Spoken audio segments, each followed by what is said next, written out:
Hi, I'm Jason Wirt. We're here at the courts in Springfield for the 32nd annual Ozarks basketball preview with one of our magnificent 11s who is it's a name you're going to be hearing a lot over the next 2 years.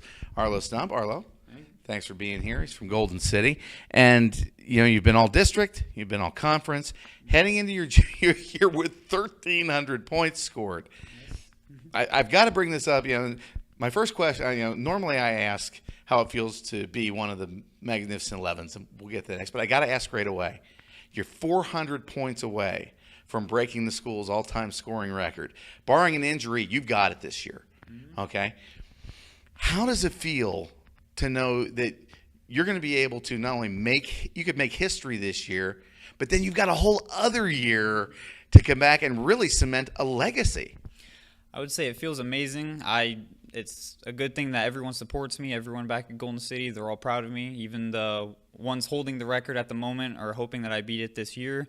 And I just want to thank you, everyone, for coming and watch me and hopefully break it this year. So, that excitement, how excited are you to be one of the Magnificent 11s, to be here, to be a part of the 2018-2019 Ozarks basketball preview? I am extremely excited. Once I heard about it and my coach told me, I couldn't wait to come here and talk to you. So let's talk a little bit about your upcoming season. Let's be honest. Yes, you're a scoring machine, but just like any athlete, you want to be a well-rounded player. So I'm sure going into this season, you want to improve everybody wants to improve their shooting percentage. But what parts of the game, as you're transitioning to being a leader on the team, being a junior, you've had a couple of years under your belt now, what do you want to focus on this season in improving your personal game? In my personal game, I would like to actually become a better leader, because as a freshman and sophomore, I was kind of just below, just listening to the seniors, trying to learn from them and do better from it. And now it's my turn to take it and improve the younger ones and go through and get better. Now, the offense, everybody looks at the offensive totals, the points that you scored. But there was one of the stats that I liked is that you had averaged 8 boards a game last year. So, 26 points, 8 boards. There's NBA guys that don't do that kind of thing. But the fact that you're getting 8 boards tells me that you have a focus on the defensive end of the court. And a lot of younger guys that can score well, that's kind of a deficit in their game usually to defense. So how hard have you worked on making sure your defensive game is as strong as your offensive game? And what are you going to be doing this season to enhance your skills as a defender? I've worked very hard, and it all started from the defensive end, and my coach is teaching me that way, because you said offensively, usually you have a problem defensively, but with my coaches, they taught me that before you get that ball, you got to stop them, and then it transitions into offense, and it makes it much easier. And you can always play a good defensive game, but sometimes you're just not on offensively. And, obviously, you make a key defensive stop. Yes. That can be the spark that turns an offense around. Yes. Actually, I had a few of those game stoppers last year, because usually you hear about game winners, game shots, just last shot buzzer beaters. But share one with us that sticks in your head. The one that sticks in my head is what was it? It was Dadeville, actually. It started. I had 8 steals following the 9th to stop them. Nice. And then we won the game in the end. I got to run it out, and then we won. So looking to this season, let's look at the team as a whole. As you're looking at your teammates, how do you think the team's going to do this year?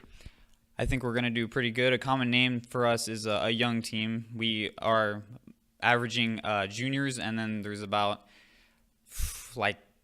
I want to say 11 freshmen. So there's a bunch of them jumping up, especially from 1A, when usually there's only 20 on a team. We're getting up there, and I think we're going to do pretty good this year. So let's look a little bit into the future. Being one of the Magnificent 11s, you've got a shot to be back here next year. Mm-hmm. I'm going to make the call right now. You're probably going to be back here next year. But knowing that you have, like I said, a lot of juniors, you're not going to be losing a lot of people next year.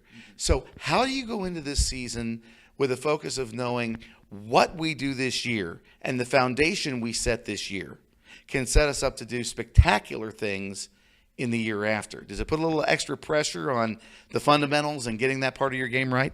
It puts a lot of pressure on us, because the way that we run is usually if we start off good, we're going to usually end pretty good. And so we're going to try to start off the season with a couple wins, and it's going to carry on from there. So let's talk about your coach a little bit. Tell us how the coach has not only helped the team as a whole and guides the team, but how the coach has worked with you personally and helped enhance your personal game.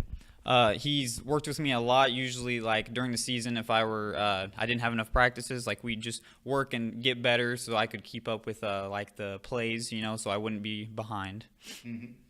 So, what extra efforts do you put in? Obviously they're the team workouts, but you don't get to be at the level you are without making personal sacrifice and putting in extra efforts yourself. That extra effort that you put in, do you hope your teammates are watching and it rubs off? I mean, you're obviously doing it to enhance your own game, but as you said, you're trying to become a leader. In the back of your mind, how much do you think, well, this extra effort I'm putting in, it's going to show these young guys the way? I think it shows a lot, actually, that it's already rubbing off, because as an offensive player, they learn to defend me, and then it carries on. And I think it has rubbed off a lot, because I do have actually two younger brothers. One's a sophomore and one's a freshman, and it shows that it's rubbed off a little bit because they're getting just as good as me. Okay. Well, let's just say, how much fun is it to play with your brothers? It's really fun. This is actually the first year that I get to play with both of them. I played through the elementary years with my younger brother, but I haven't never played with the youngest of them. So. All right, I'm going to ask a question. This is just between you and I, okay? Cameras, we'll pretend it's not rolling. When you're in practice, one of your brothers comes up to defend you, and you smoke him. How good does it feel? It feels great. You you gotta have just a little bit of mouth there and kind of provoke him, maybe make him a little mad. It feels great. Well, Arlo, thanks so much for being a part of the preview. Good luck, and like I said, break that record, man. I look forward to having you back here next year. We can talk about you being a record breaker.